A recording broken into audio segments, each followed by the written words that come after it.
Hello for today's video. Nandito na kami, ang init-init no, alas 8 pa lang guys, pero napakapara ng alas 12. Nandito na kami sa loob ng bahay ni Nandito kami sa loob ng bahay ni Kuya. Ano bang problema niyo?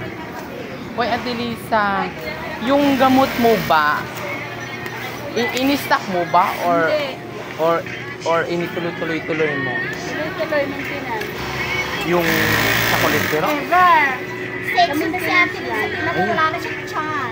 Hindi, sa kolesterol. Ay, hindi ko na yun. Bakit? Parang nangihina ako lalo. Ano ba yun kayo? Ano ba yun? Rosuvastatin ba yun? Gusto niya kahapon. Asan yung patingin ng ano mo? Wala sa akin. Rosuvastatin ba yun sa'yo? Ayan pa rin siya. Oo. Wala na nga siya. Pero yung puwet. Sino? Isod mong pantalon kahapon. Ang payat mo doon. Kaya nga, bawal na kasi. Sana all na mamaya. O di magpa-kolesterol din kayo. Magpa-member din kayo. Magpa-Magic 12 ka para malaman mo din. Masaya na ako sa katawan niyo. Okay.